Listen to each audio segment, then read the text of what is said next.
bienvenue dans cette nouvelle vidéo.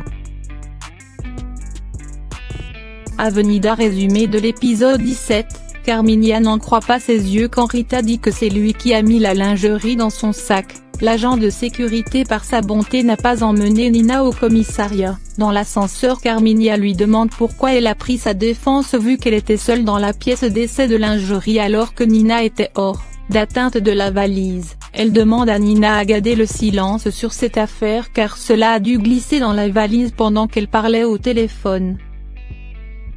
Carminia arrive dans la maison de Jorginho avec les cadeaux achetés pour lui. Ce dernier dit qu'il veut pas d'elle dans la maison sinon il aurait dû déjà l'inviter. Carminia d'un air triste quitte la maison après les mots blessants lancés par son fils. Suelen dans la boutique suggère à Leandro d'acheter une robe pour elle en échange d'une nuit avec lui.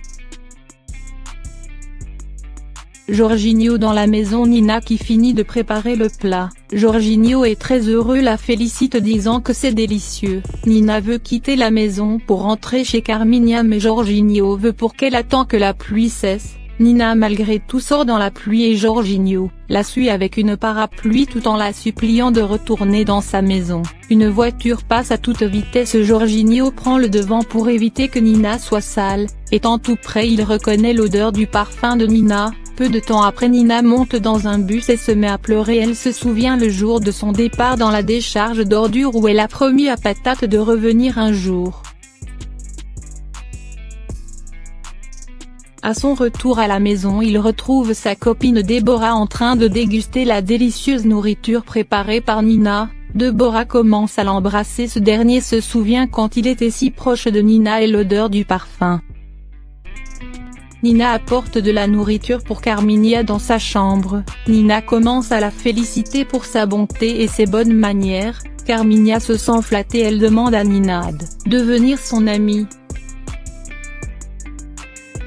Suelen vient prendre un verre avec Leandro, apparemment il a acheté la robe qu'elle lui a demandé. Peu de temps après, discrètement il fait entrer Suelen dans sa chambre. Par la suite il est allé la rejoindre, passant un bon moment ensemble. Suelen profite pendant que Leandro se rend sur la douche pour récupérer les photos. Ronnie s'incruste dans la chambre de Leandro. Il reproche Leandro d'avoir emmené cette malhonnête femme dans la maison. Quelques minutes après, Diogène apparaît et est surpris de voir Suelen. Après son départ, Ronnie s'est rapidement aperçu que les photos ne sont plus dans la poubelle. Thessalia au moment du dîner annonce à ses amis son retour à Macacu malgré le lancement de sa carrière en mannequinat tout en pleurant. Tout le monde l'accepte, puisque c'est son souhait. Mona Lisa propose d'organiser une fête pour elle avant son départ. Quelque temps après, Olena vient donner les invitations à Silas et Leleko. Tout de suite Adoto est mis au courant et il se rend chez Muricy pour lui raconter à propos de la fête. De l'autre côté, la fête commence.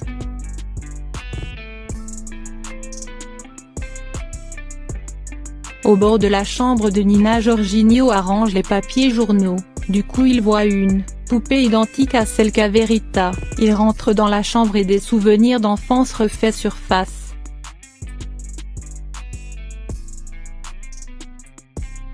Leleko dans la fête supplie Talisa de ne pas abandonner sa carrière de mannequinat. Talisa lui dit qu'elle ne supporte pas de rester à côté de la personne qu'elle est tombée amoureuse. Elle avoue que c'est lui la personne dont elle est amoureuse. Leleko est surpris et dit qu'il est fidèle et lui conseille de trouver quelqu'un de plus jeune pour faire sa vie.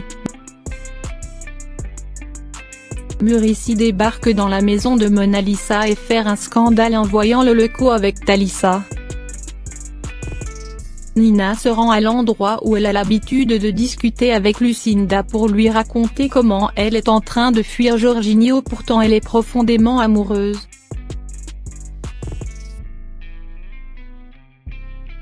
Jorginho vient chez Lucinda, cette dernière étant occupée avec Nina. Jorginho interroge les enfants sur la femme qui vient rendre visite à Lucinda. Les enfants lui disent que c'est Nina et il commence à raconter que Nina vivait dans la décharge sur le nom de Rita.